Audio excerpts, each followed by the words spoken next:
The WHL championship shifts back to Edmonton now, and they are all tied up after those 4 games. Yeah, and this series seems to be getting better and better, and last night's tilt was sensational in Portland. A 7-goal overtime thriller that the Oil Kings won, and the guy they're calling hero has a knack for scoring the big goals. I'll tell you what, it was a heavyweight fight right from the start to finish. It was super fast. Nobles throws it in front. Berkey scores! We live for those games. Overtime, finals of the WHL. It's pretty exciting. Saturday night, buddy! Saturday night! That was the most stressed I've ever been during a hockey game. Not being able to go out there and help the team, and my beard was sore from pulling on it so much. The Oil Kings return home in the wee hours of the morning, tired but ecstatic following a high-octane thriller in the Rose Garden. A back-and-forth slugfest on ice which had fans in Portland standing on their feet. And the guy that ended it in overtime has a new nickname. Mr. Clutch, I guess. Rhett Raczynski's roommate predicted number 20 would close the deal. We were talking about it after the third period. I told him that it'd be a good story to tell the grandkids, and there he went and scored the goal. It's pretty cool that, we were kind of talking about that before the OT started. The 20-year-old Raczynski is in his final year as an Oil King, and he's responsible for scoring the 2 biggest goals in modern franchise history.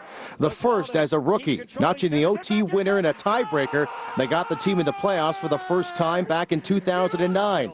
And then there's Tuesday's deciding goal in Game 4 of the WHL Championship. You know what, I don't really have an explanation for it. Obviously you want to be that guy.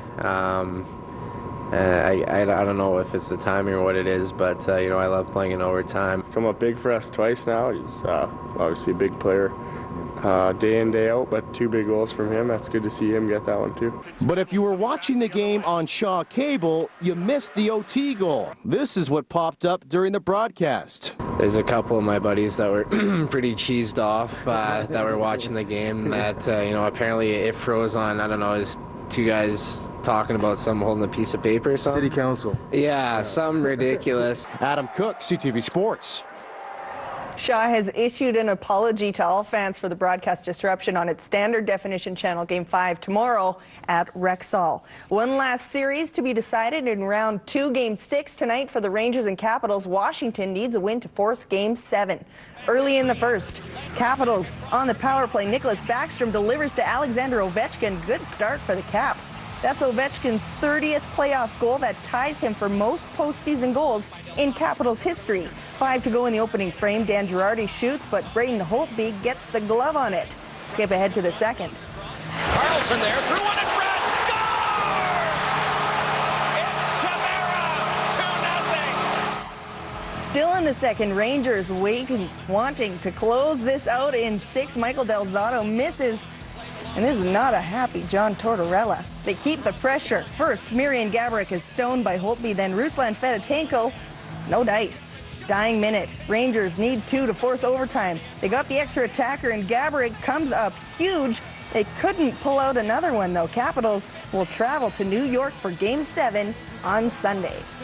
FC Edmonton is still without a win against an MLS team this season. In fact, they've only had 1 win in 6 tries up to this point, facing the Vancouver Whitecaps tonight.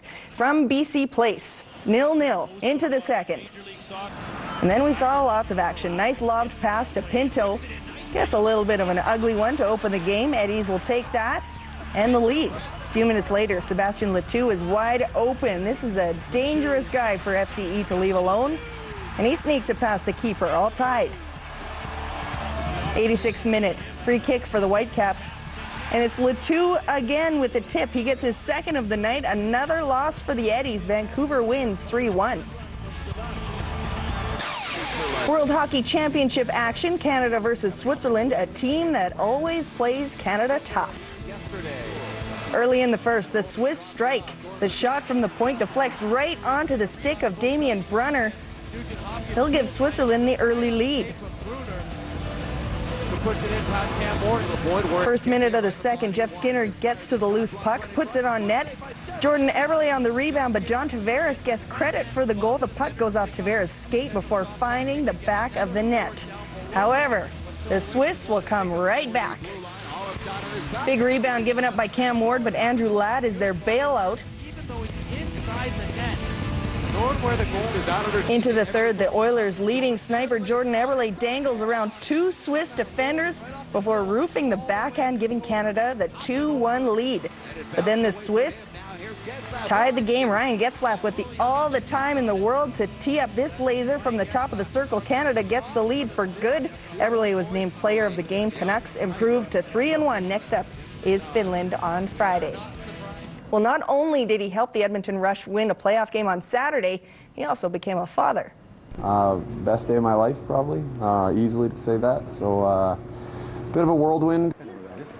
Rush captain Jimmy Quinlan traveled back and forth between Edmonton and Calgary twice in a 36-hour span last weekend. His wife Shelby gave birth to their daughter Gracie on Saturday, and Jimmy managed to make it back to Calgary to play in the win over the Roughnecks.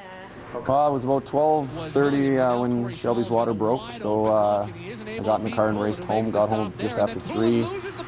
We stayed there till about 7 when we made our way to the Grey Nuns Hospital. About 10:24, Gracie was born, and then we got transferred to our own room at about 12:30, and by 1 o'clock I was out of there on my way back down to Calgary. We had hoped that her timing would be just right so that he could be there and still get the game in, and it turned out just perfectly. So, I mean, it's all surreal right now, but we're really excited, and we're working out our plans already for how we're going to watch the game Saturday. So.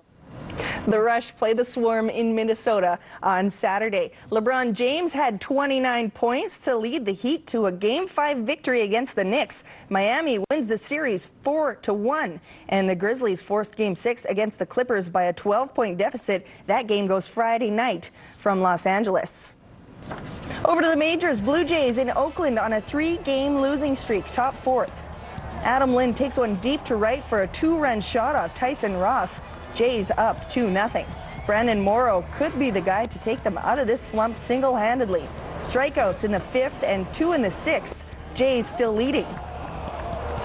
Now top 8th, 4-2 Jays. None on, none out. Edwin Encarnacion homers to center field for his 10th of the season.